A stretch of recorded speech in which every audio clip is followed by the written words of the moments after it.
Welcome to Connections Radio Show, where we talk about ideas that matter.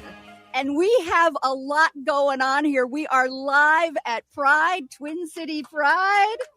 We are so excited to be here. I'm Lori Fitz, your host, and Connections Radio Show celebrates all the ways that we are connected to ourselves, our community, and the world around us. And what better time to celebrate community than at Pride? We're talking great pride here. And if you don't know, our station has 5 days a week, Monday through Friday, The Gaily Show, a wonderful show. And then on Saturdays, we've got Pride programming. We've got the Downright Upright Show and the Illegal Trans Woman. So all of those are featured here on AM 950. We are a proud supporter of Pride. We've been a Pride supporter for 18 years. And today we're looking at connections. And our connections sometimes are not always pleasant. Sometimes they're about trauma. And sometimes we have to look at what ways are we dealing with trauma.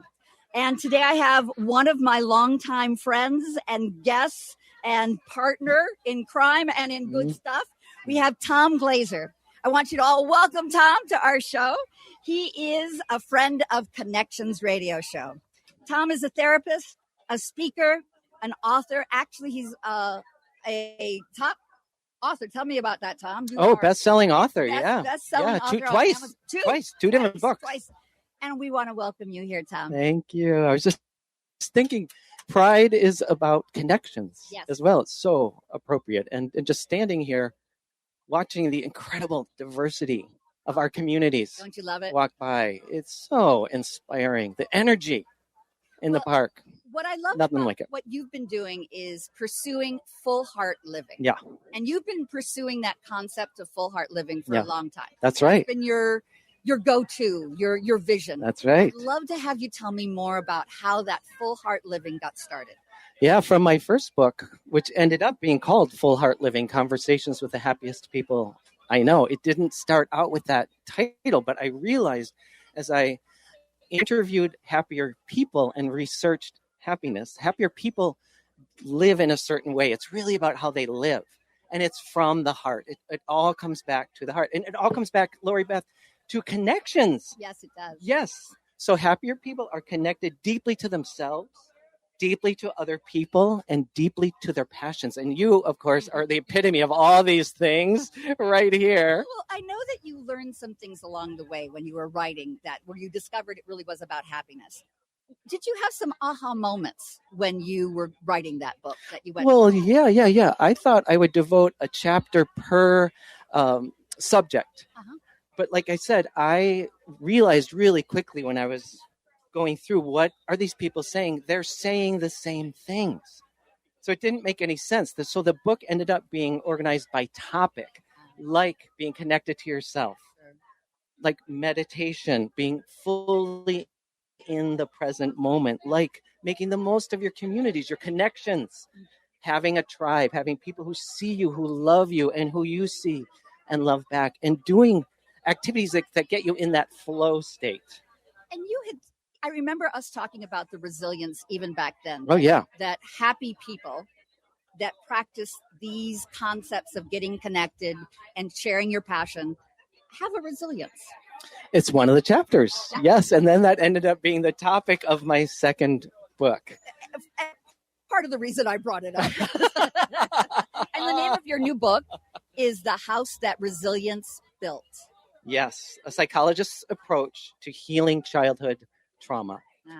And resilience is that inborn, innate ability we all have to bounce back from adversity, from the hardest things in our lives. Again, we are in a crowd right now that knows a thing or two about adversity. Absolutely. And coming through hard things. Well, we're all facing a certain amount of trauma right now because our world has changed.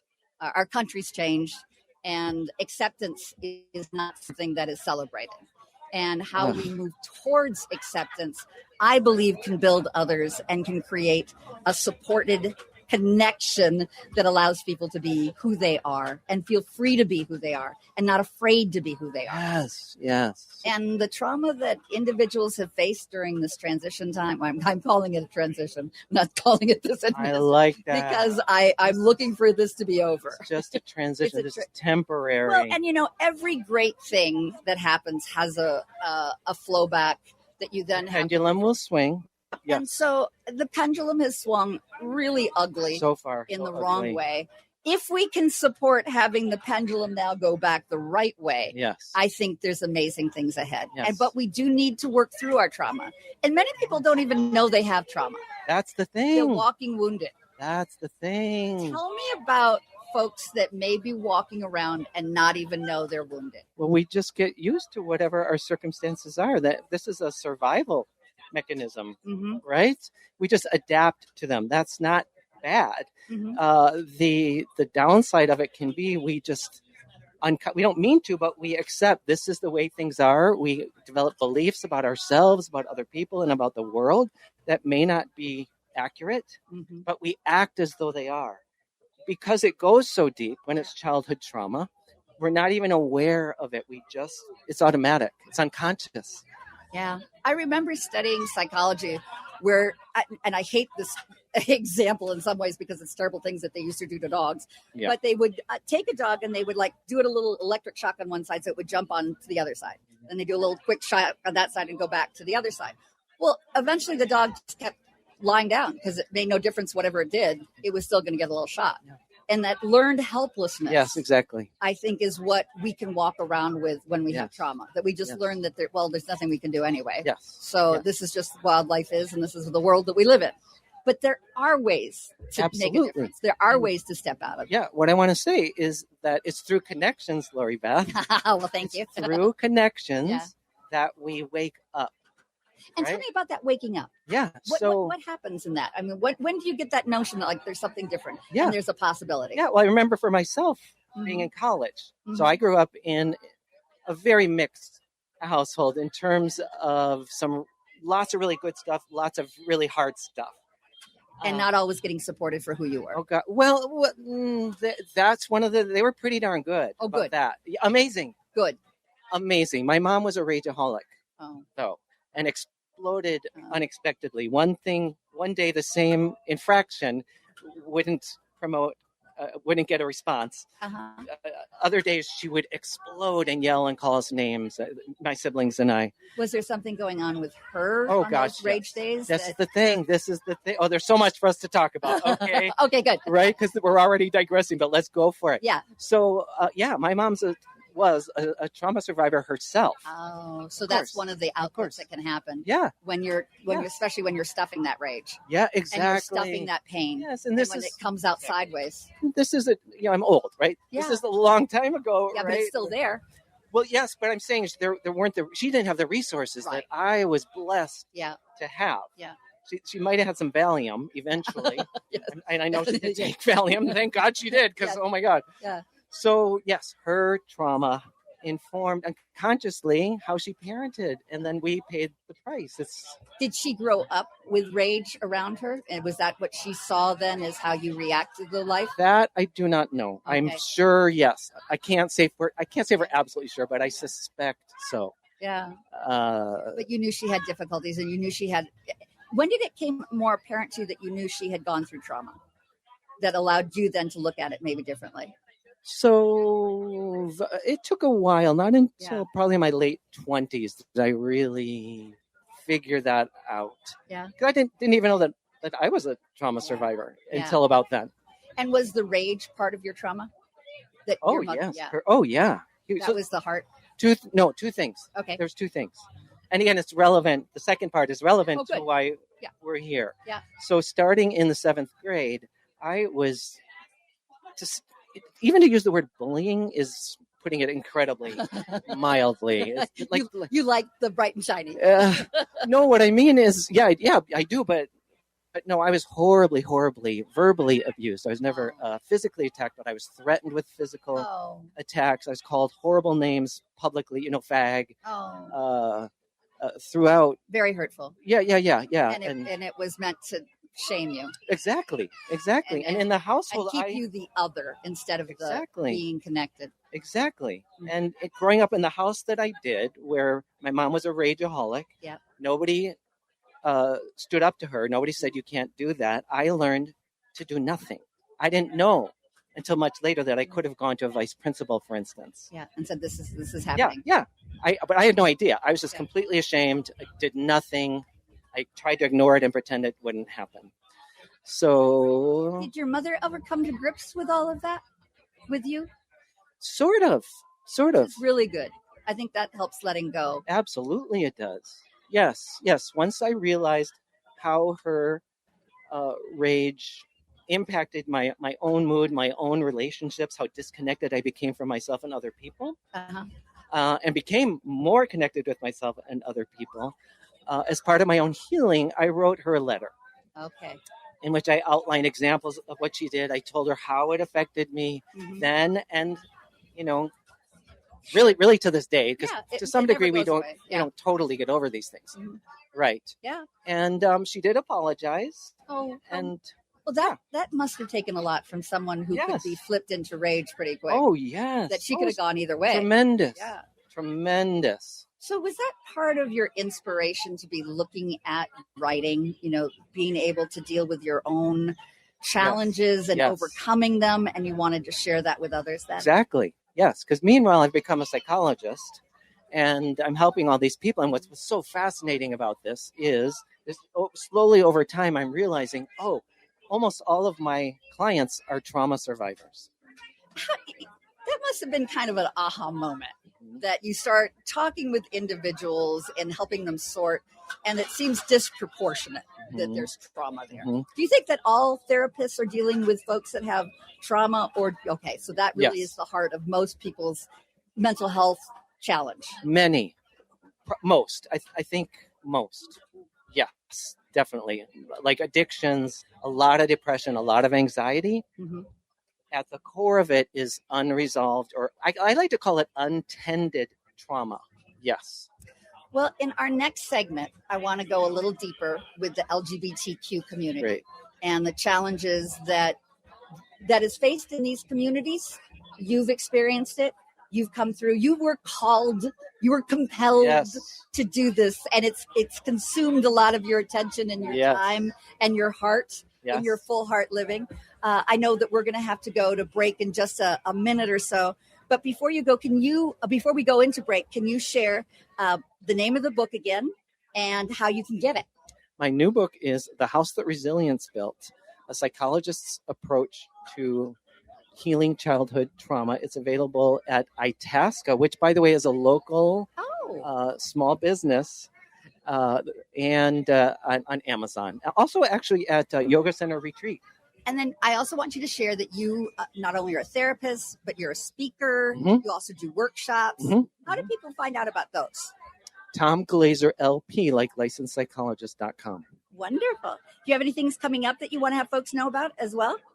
Oh gosh, I'm here on the radio right now. Yes, I've got a TV appearance coming up. I've got my speaking gigs are ways out, so there's nothing right around the corner here. But if they go to that website, they will do. Yes. Terrific. Thank you. Well, you're listening to AM 950, the progressive voice of Minnesota, and you're listening to Connections Radio Show. I want to give a shout out to the folks that are going to be here. We've got some radio, live radio here. We've got right after me, we've got the Native Roots. After that, we've got the Gailey Show. After that, the Illegal Trans Woman, and then Food Freedom. And I also have a thing that I want to do to thank our sponsors.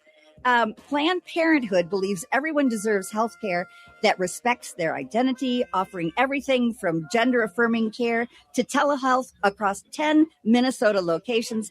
The online at ppncs.org, O-R-G. We also want you to know that we celebrate Pride Month as a proud AM 950 sponsor, and we've been doing that for 18 years.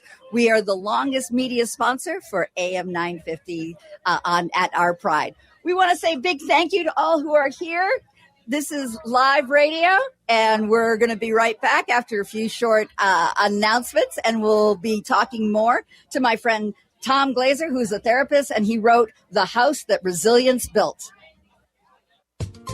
The place for live music is the Park Tavern. Live music takes over the Park Tavern's dog-friendly patio. Head over on Tuesday, June 30th. It's Sam Casito. Wednesday, July 1st, it's Carl Davis. And on Thursday, July 2nd, it's Tom Hunter. Music runs from 5:30 to 8 p.m. and reservations for groups of 8 or more are recommended. And the Park Tavern offers private and semi-private spaces for small and large groups with no room fees and no minimum spending requirements. On Louisiana Avenue, north of Highway 7 in St. Louis Park, outdoor live music is on at the Park Tavern. This Pride Month, discover all the ways your public library celebrates and supports LGBTQ+ communities.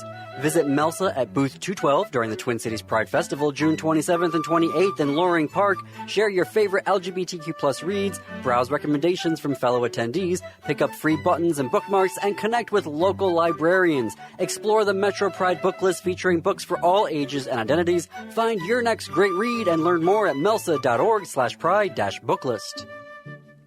Programming is supported in part by Health Partners. If you're age 65 plus and qualify for medical assistance, you may also qualify for Health Partners Minnesota Senior Health Options. This all-in-one plan bundles Medicare, medical assistance, prescription drug coverage, and dental coverage into one simple $0 premium plan that also includes $0 medical copays. In addition to saving money, you can get lots of extra benefits and perks, like a dedicated care coordinator, up to $400 each year in rewards for preventative screenings, transportation, a fitness club membership, and more. This can help you live safely and healthy and independently. If you're a senior on a budget, transportation assistance can be huge. Plus, who couldn't use an extra $400 these days? Eligibility information is available at healthpartners.com/oneplan. Health Partners is a health plan that contracts with both Medicare and the Minnesota Medical Assistance Medicaid program to provide benefits of both programs to enrollees. Enrollment in Health Partners depends on contract renewal. Hi, this is Frank Brown of Minuteman Press Uptown with a question for our listeners. How important are business values to you? When you need high-quality digital print, it matters who you work with. You see, Minuteman Uptown is unique. We're one of the only union print shops in Minnesota providing our team with living wages and benefits. We believe in second chances for justice-impacted individuals who want to contribute to the community, and we are active in local issues. We've been in the streets standing up for racial, social, and economic justice. At Minuteman Uptown, our mission is to connect all communities through technology-driven print solutions. An example of that mission is when I moved Minuteman Uptown to North Minneapolis. We're invested in this local community, and we help small businesses and local organizations throughout the Twin Cities reach their audiences. Reach out to Minuteman Uptown and partner with a printer that shares your values.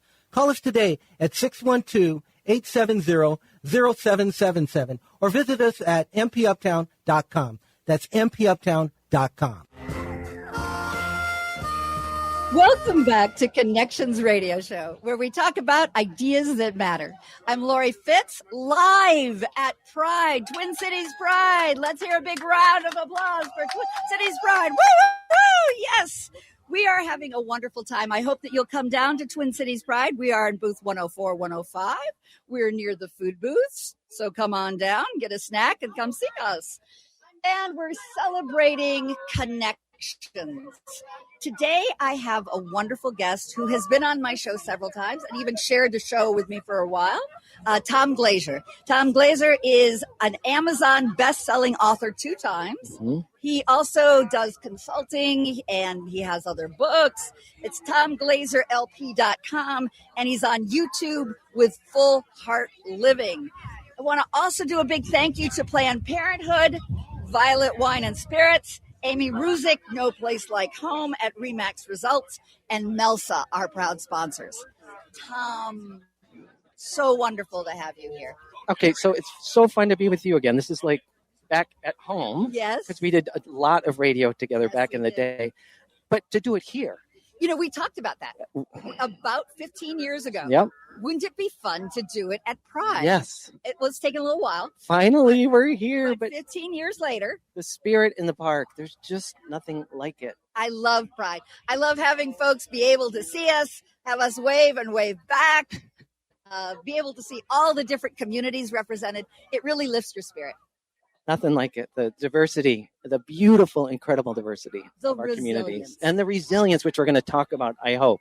Yes, we will be talking about resilience. Also, I think our voice is important, and how voices, being able to share our voice and support voices. It's a huge part Absolutely. of resilience. So you had a book come to you in your heart, in your full heart living, and not let you go and say, this is a book that needs to be written. Tell me about that. Yeah. So before I even finished my first book, Full Heart Living, the idea for this one came. And then. And there was a chapter on resilience. Yes, correct. Yep. Then what happened is I received an email from a childhood friend of mine, interestingly enough, who said, after reading my first book, I don't think a person can be happy until they deal with their trauma. Isn't that amazing? And I was like, whoa, that's so true. Very powerful. And I think it applies to all of us, that true happiness can only come after we've got all the junk that's inside us figured out. Yes. Because the junk keeps the happy away. Yes. It just does. That's right. It doesn't allow us to flow. It acts and I know like flows. the metaphor that's coming to mind is like a bushel, right? A big wooden bushel that's over us, blocking out all the light, and we can't see out and nobody can see in. No, and it's scary in there. Absolutely. And you're alone, isolated. Right. So how did you then, after hearing you need to do this? Yeah. Because to get to happy, I want to be happy, right? I'm sure your childhood friend, I'd like to be, but yes, I'm dealing with a lot of stuff that makes it hard. That's exactly right. So how did you process that? So first of all, I started writing a little different book. I was going to structure the second book very much like my first book. And and that's fun because your first book you changed in the middle. Exactly. That's the thing. You don't know. The muse comes to you in its own time and in its own way. And the project, like any creative project, the project tells you what it needs to be. We are not in control. Yes. I'm sure you've experienced this as a creative person. Yes. We got to be humble, and we can't be, locked into our ideas of what our creative projects need to be. I had left work that I had been doing for 20 years. Yeah. I was doing the radio on the side as something that I really loved. Yeah. But I just felt the calling that I needed to be in Minnesota. And I left my DC work and came here. And there's something. You took a risk, Lori. I did, but it didn't feel like a risk. Mm-hmm. It felt like I couldn't say no. Right. Okay. So same thing. This book kept, I didn't really want to write this book. I wanted to do some other things. Yeah. Ghosted, it haunted me. It would not let me go. It wanted to come through, and it wanted to come through me. And so I said, okay. So I started writing this other book. Got halfway through, my editor said, this is good. If you want to keep going, I'll help you. She also said to me, and this is the same editor from my first book, so she knows me really well. She said, Tom, you know more. You're living something out. You can bring more. She said, you need to write about your work as a trauma therapist. And I was like, God darn it, I don't want to do that because that's harder. Yeah. But I knew she was right. It's much deeper. So trauma, it's talking about trauma, writing about trauma, all that's very, very difficult. Anybody who's written about their trauma knows just putting it on paper alone can be challenging. Then you try to write about how therapy helps.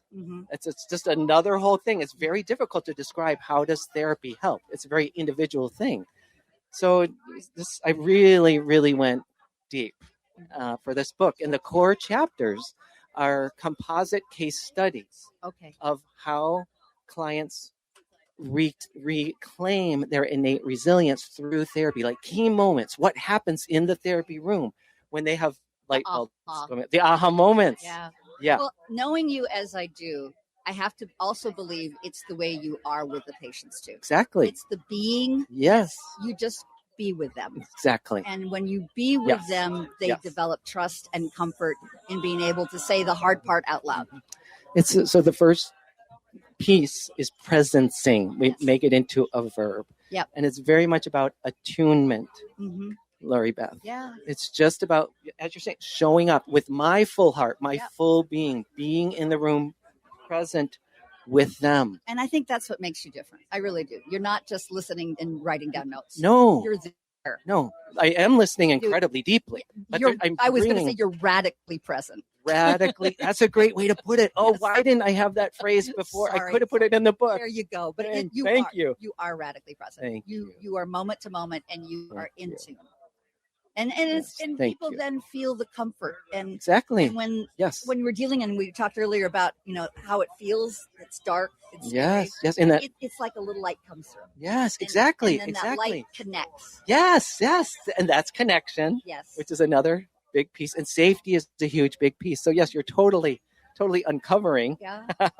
the magic serum, The heart. the heart that I write about in this book, The House That Resilience Built. Oh, and can I tell you? Yes. Oh, here's the thing.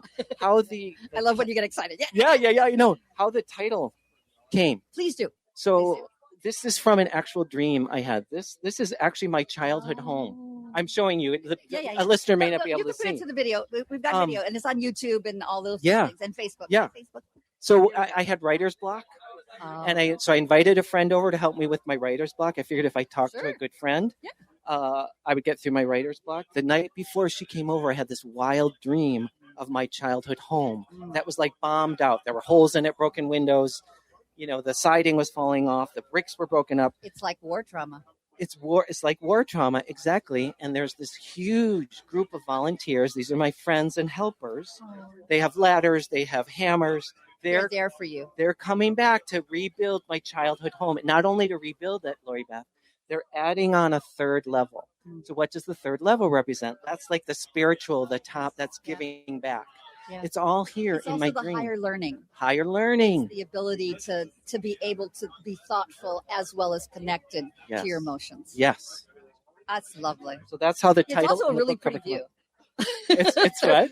Third floor, pretty view. Third floor, pretty view. Exactly. Yes, less obstructions. Yes, you get Exactly. So again, that bushel. Yes. Yeah, It's released. That's the thing when we work through, or again, I like to use the word tend, and let's talk about that I for like a second.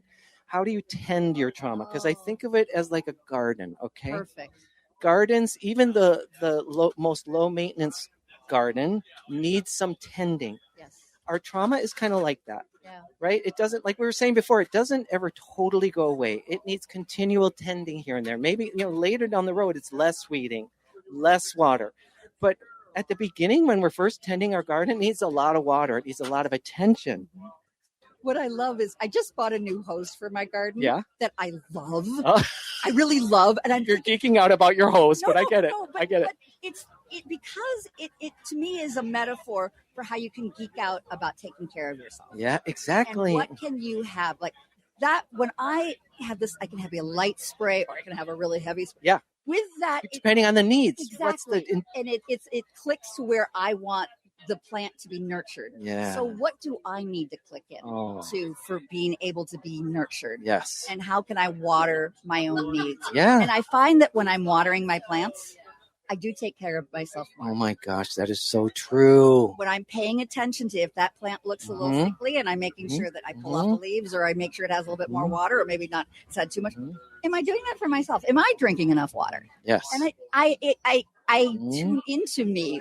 And I think everyone has something, whether it's a garden, whether it's an animal, whether it's a good friend that you want to just connect into. Yes. Those things can feed us. Yes. And that's all part of resilience. All part of resilience. Yes. And this crowd here at Pride knows a thing or two about resilience. This is a very resilient community or communities that need to be celebrated. And what I love, like when I came out, yes, need to be celebrated. Yes.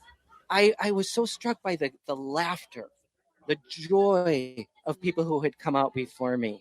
And I'm like, I want that. I need that. I love the wonderful outfits and the expression. Oh, exactly. And the playfulness and the great sense of humor and the great sense of permission to be who we are, which is the full heart. Bring our full heart and express it. Let it show. Let it flow. Yes. So tell me about some more chapters. Oh, gosh. So I also include at the beginning so that the reader knows my personal investment. I talk about my own trauma and resilience journey. Then there's the 7 core chapters, which are the client portrayals, composite clients. And then the last 3 chapters are things that I thought were out there. So I wasn't even going to write them and include them. But then I found out there wasn't enough of these there. So there's a chapter on how to find a good therapist. There's a chapter on how to respond if someone you love reveals to you they're a trauma survivor, because people often freak out and think they don't know what to do. And then there's a kind of a tongue-in-cheek chapter. I really love this chapter on what to expect if you come to see me for therapy. So like the stages you go through where at the beginning, you're going to think I'm brilliant. You're going to love me. Then you're going to hate me and think I don't know what I'm talking about. And you should have chosen a smarter therapist. Yes. These are classic stages people go through in the therapy process. I love it.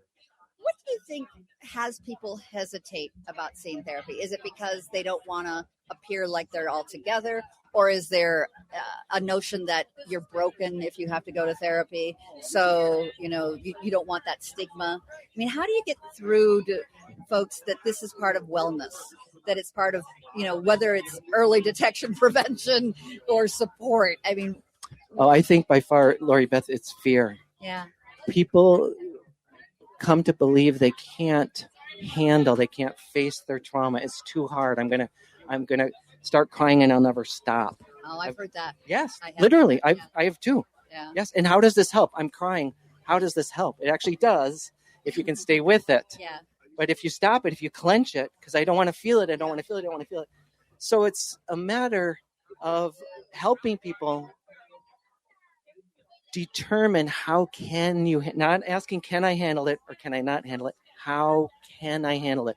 And helping them. And this is part of resilience. Mm-hmm. How do I find self-soothing? Yes.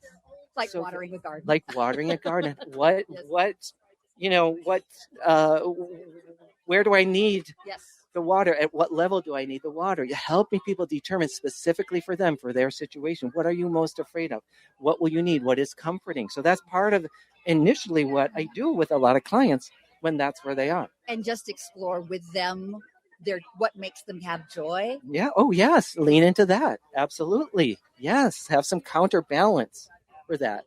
And have you found that when they start to open up with joy, does it continue to open up? Oh, yes. Or is it just a little bit at a time?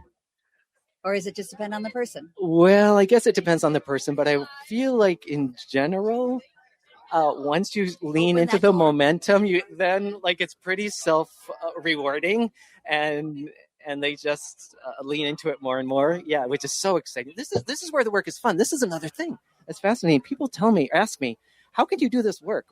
How could you sit there and listen to people's trauma all day? Well, I'm like, first of all, that's an incredible privilege. Yeah. I feel incredibly honored that they are willing to go there with me. But the work for me is about the resilience. It's about, let's find another end to your story together. I'm with you. And that's fun and energizing for me. And how to turn the corner with them. That's the other thing, that you're not alone. Mm-hmm. We're going to do this together and I'm going to help you find a community. So you'll have your own, friends and helpers with their tool belts showing up to rebuild your house. I love it. And we'll hear more. We have one more segment, which I'm very excited to have a chance to keep talking to Tom about. But I want to thank our sponsors. We've got Planned Parenthood, Violet Wine and Spirits, Amy Ruzick of No Place Like Home at Remax Results, Melsa. We are having a great time here live at Twin Cities Pride. Wanted to share a couple things. Celebrating Pride Month is a Pride AM 950 sponsor. We have Violet Wines and Spirits. They offer a welcoming, safe space and a rainbow of delicious drinks at their Northeast Minneapolis station or online at violetwinempls.com. And another proud sponsor is Amy Ruzick with No Place Like Home at Remax Results. She combines expert estate guidance with a deep commitment to advocating for the LGBTQ community. You can find your place at noplacelikehome.com. And we're excited to have everyone listening here at AM 950. Let's give a loud applause for live at Twin Cities Pride. And we'll be right back after a few great announcements. And we're here.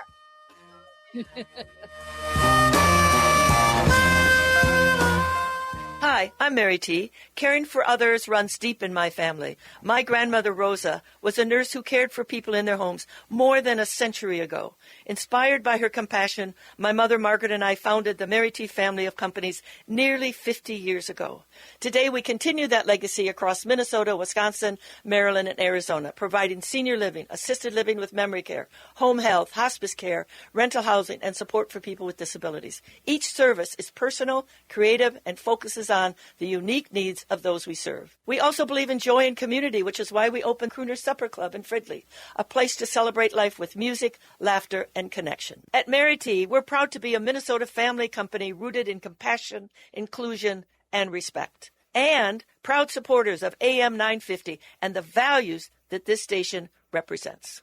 Visit MaryTinc.com to learn more. Congratulations to Mary T, named one of the most admired CEOs of 2026 by the Minneapolis-St. Paul Business Journal. Amy Ruzick with No Place Like Home at RE/MAX Results is proud to sponsor AM 950's booth and all the incredible live broadcasts happening throughout Pride Weekend. Amy believes that real estate is about much more than just houses. As a dedicated agent, she educates, advocates, and gives back. Whether you're buying your very first home, selling your current property, or relocating to Minnesota for a fresh start, Amy offers the personalized guidance you need to find a space that truly fits your life, not just the housing market. With LGBTQ plus rights facing ongoing challenges in so many places across the country, Minnesota stands as a welcoming beacon. Amy is deeply proud to help both new arrivals and lifelong locals find exactly where they truly belong. Experience the difference of working with a dedicated agent who is deeply rooted in the community. Discover more at noplacelikehome.info. At No Place Like Home, Amy works tirelessly for her clients while serving the community she loves. Celebrate America's birthday with Popcorn. Their limited edition 250th anniversary gift tins are here and available in 1 gallon, 2 gallon, and giant 3.5 gallon sizes. Perfect for the backyard barbecues, lake weekends, fireworks, and summer gatherings. And don't miss their festive USA mixed popcorn bursting with cherry, vanilla, and blueberry flavors. Patriotic fun in every handful. Whether you're hosting the party or bringing the gift, make your 4th of July celebration pop with Popcorn. Visit Popcorn in Minnetonka or shop online at popcorn.com. Popcorn, celebrating 250 years of America, one delicious handful at a time. With your AM 950 weather, I'm Patrick Lilia. Today, sunshine with a high of 83, then tonight, cloudy with a low of 65. Farmer's Kitchen and Bar connects the local harvest directly to downtown Minneapolis. They prioritize sourcing as many ingredients as possible from local farmers. Check them out on South 2nd Street next to the Guthrie Theater, open Wednesday through Sunday. Visit farmerskitchenandbar.com. AM 950 KTNF, St. Louis Park, Minneapolis, St. Paul. Welcome back to Connections Radio Show, where we are live at Twin Cities Pride. Can we hear a woo, woo, woo for Twin Cities Pride? We're so glad you're here. Connections Radio Show is all about our connections to ourselves, our community, and the world around us. And we have some wonderful shows coming up today. We've got great programming after my Connections Radio Show. We've got Native Roots Radio. Then we have, yes, The Gailey Show. The Gailey Show is at 2 o'clock. And then at 3 o'clock, we have The Illegal Trans Woman. And at 4 o'clock, we have Food Freedom. So we hope that you'll be sticking around and listening to all our great radio shows. On Connections today, I have a great friend to Connections Radio Show and to myself, Tom Glazer, who is a therapist, a speaker, an author. In fact, you are a best-selling author for 2 books. Get that? Yeah. So true. exciting. And we met through the theater. We through, did. through an acting class. That's worth mentioning here. We were part of the Guthrie Actors Workout. Yes, it was a workout. Trust me. Did our workout. Trust me. Yeah. And we talked about doing a radio show back then. That's right. And it was 15 years ago. Yep. And we talked even about doing it at Pride someday. Yes, and here we are. Took us a while, but we got here. Dreams come to fruition. And one of the dreams for you was to write books Yes. as well. Yes. And now, 15 years later, I'm interviewing you about both books. Oh my gosh. I love it. It's wild. Tell me the name of the book that you've just finished. The House That Resilience Built, A Psychologist's Approach to Healing Childhood Trauma by Tom Glazer. It's already a bestseller, yes. I love it. And I love that it's resilience. Yes. And that's the heart of the title. Yes. But it's also the heart of the book. Yes. I'm going to go as far as part of full heart living. Yeah, that's right. So tell me how you stumbled into really understanding that resilience was the key. Yeah, stumble is the true word. I didn't even know that that's what I was doing. From a very young age, I was drawn to activities like just laying on the grass in the summer, looking up at the clouds, climbing trees, and just hanging out in nature for hours on end. In the winter, getting in a nice warm bath, just being in the present moment, or even just lying in bed. I had no idea that those were forms of meditation. Really?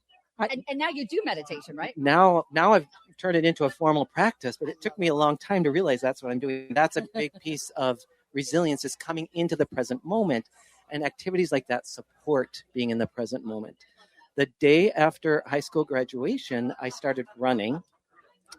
Before that, the athletes were among the cruelest to me, so I wanted nothing to do with anything sports-like, but I always wanted to be a runner, and it was the time of the running craze. Yeah. I got into running. I eventually got into yoga. I'm now a yoga instructor. Again, I had no idea that I was building my resilience when I laced on my blue pair of Adidas in 1979. And I hear that when you're running, you do go into like a different state. Yes. That there's a the runner's transcendence. Yeah, runner's high. Yeah. Is that part of the resilience? Oh, absolutely. Anytime you can get yourself into a flow state, it doesn't have to be through physical activity, but it can be. Those of us creatives, we know it when we're creating our work, and we lose all track of time. Absolutely. Yes. Anytime you can get into that mental state, it's so good for the whole system, the nervous system, the brain, the physiology. So we've got mental, we've got physical. Oh, and then the connections piece. So friends were always incredibly important to me. And this I don't think I mentioned earlier in our talk today. It is through theater. Theater saved my life. Oh, tell me more. So my mom got me into theater, thank God. I was like in 5th grade. And there I had friends. And you were loved, I bet. I was loved, and I had something to contribute. Yes. And you were part of something. Part of something bigger, and part of a team, and people liked me. You know. Of course. Well, oh, thank you. You're sweet, but theater is kind of known to be the home of the misfits. Well, and my name, is Misfits. Lori Fitz. Oh my gosh, I never put that together before. Yes. I'm a misfit. I'm proud of it. In more ways than one. Yes. Yeah. So those are 3 of the huge keys to resilience. Yeah. I stumbled upon them. I just started doing them. Mm-hmm. And through these activities, we connect with ourselves. Yeah. And theater did give us exercises to focus. And That's exercises right. to be able to connect to each other. That's I know that I learned so much about how I wanted to relate in the world through theater. Absolutely. And those friends stay friends forever. Yes. And I like that. Yes, because the connections go so deep. Absolutely. So with your resilience and seeing this happen in others, when they have their aha moment and you're there for them. Yes.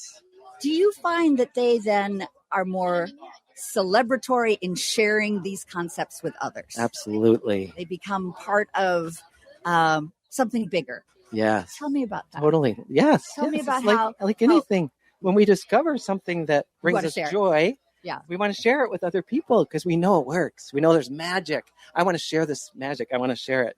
Now, I know you've done workshops for Full Heart Living. Yes. Have you done workshops for this one yet? No. Are you going to?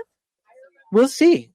I'm starting some public speaking gigs. The workshops from Full Heart Living, my first book, evolved. Okay. Right? The muse again shows up. You show up and then they tell you what they need to be. Things happen.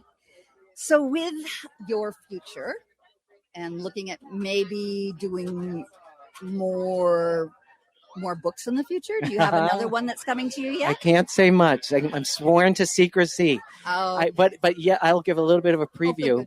Oh, good. There is another book potentially in the works. I'm not going to do it so alone. It's a collaboratory process. It's going to be in a totally different genre. Yes, I know. I'm intentionally leaving it in. You're leaving little cookie drops. Yes, that are like, this. Yes, and I'm really excited for that. And we'll see where the muse takes us with that one. I would love to ask more questions, but I know we're going to just leave it at that so that people can get can keep following you. Please. And when people want to follow you, how would be the best way to do that? I know you have a Substack. Yeah, I love when people sign up for my Substack. So that's just an occasional, once or twice a month. It's kind of my ongoing adventures with Full Heart Living. I have a YouTube channel, which is called Full Heart Living. I'm also on LinkedIn and Blue Sky. Oh, Blue Sky's great. Yeah. Yeah. Tell me about some of the last few Substacks that you wrote. What do you explore on Substack? Well, I'm going to tell you about the one that hasn't come out yet. Oh, even better. Again, a little preview. Preview of coming attractions. It's totally related to what we've been talking about. Perfect. My great niece rather, asked to interview me for a 6th grade school project on grit and resilience. Oh, yeah. So she's how perceptive on her part. Thank you. And right, she's brilliant. How many 5th graders do you know that go, "Excuse me, Uncle, I want to do an interview on grit and resilience." Amazing. I mean, that's like amazing. But that's a gifted child. Just wait. Yeah. Just wait. So here I've written this book. I know this topic well. I'm like, this is a breeze, no problem. My great niece is a very good listener. She's very empathic. I'm telling her my story. I start crying at one point. Oh, really? She asked me, how does this hardship impact you now?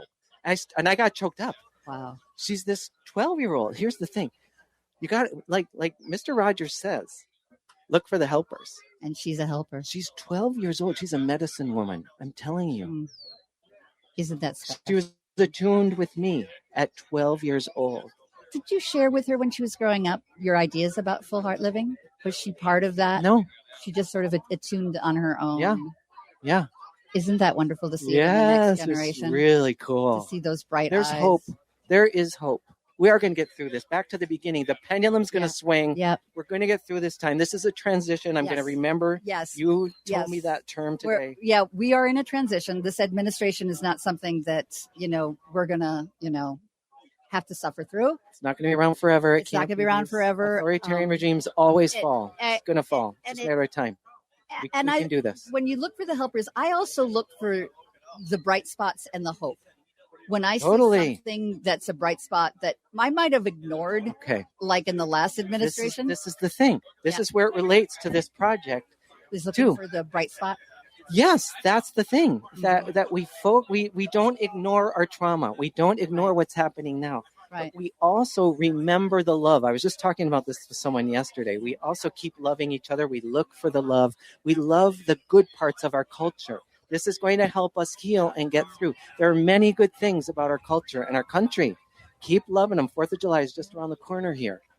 For a long time, I felt like a lot of people I knew, especially young people coming up, were kind of apathetic. And I felt bad. I was like, you got to vote. And it was like, well, it doesn't make any difference. I see now a passion. People see, no, it makes a difference. That's right. And so if nothing else in this transition time, it's been a wake-up call. Right. It's been, no, we do need to make America every 4 years. Yep. And we do need to make the commitment. And we do need to get out there and vote. Yes. And we do need to, find the hope. And then we can reduce trauma. What's horrible about what's happening now is trauma is being instilled. Everybody in Minneapolis, in Minnesota, knows this now.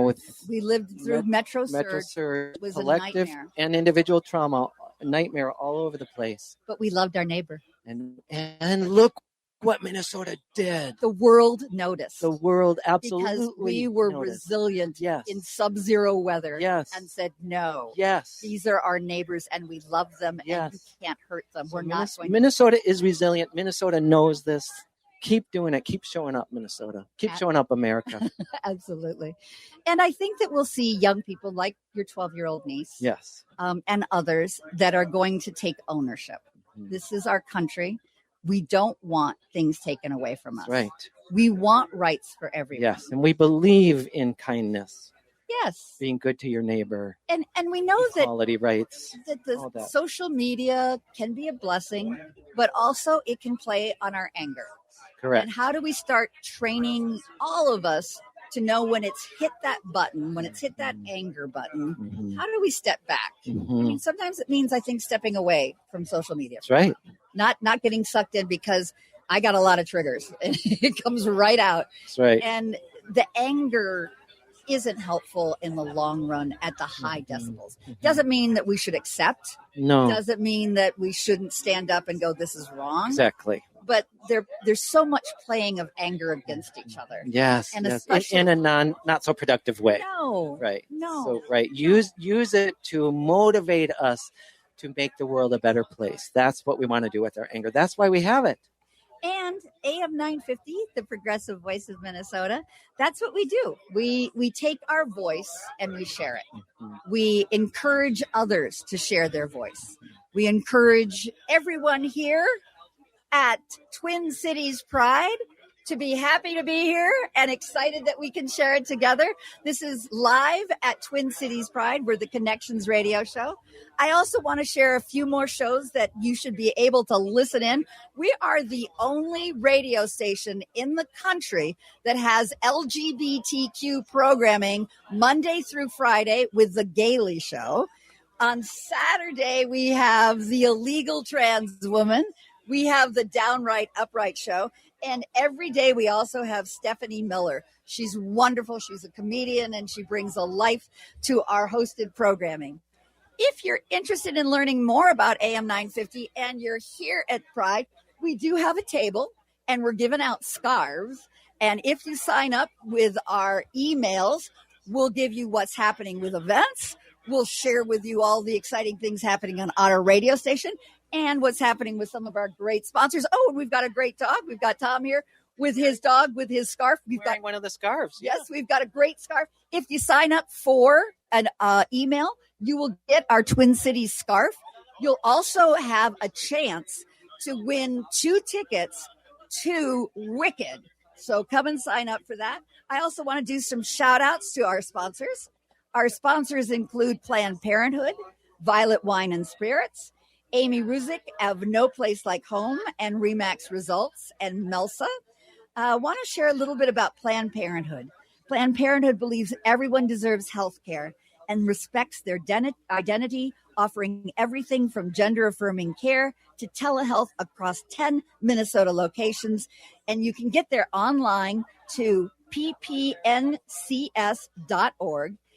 And I also want to do a shout out to Melsa. Melsa's been on my show a few times. You can connect with your local library and celebrate LGBTQ stories this Pride Month by exploring Metro Pride book list at Melsa, and that's MELSA.org. So we're so excited to be here. Our show's coming up. The next show is going to be the Native Roots Show. After that's the Gailey Show. Then we have Illegal Trans Woman. And at the end of the day, we have Food Freedom Radio. So stop by, listen to our shows live. We're glad to be here. We're glad to have Tom Glazer with his new book, The House That Resilience Built. Fabulous. You can get it on Amazon and somewhere else. Itasca. And we're excited to have that book that looks at resilience in times of trauma and things to think about in terms of bringing that love and life back into your heart. Connection and full life living.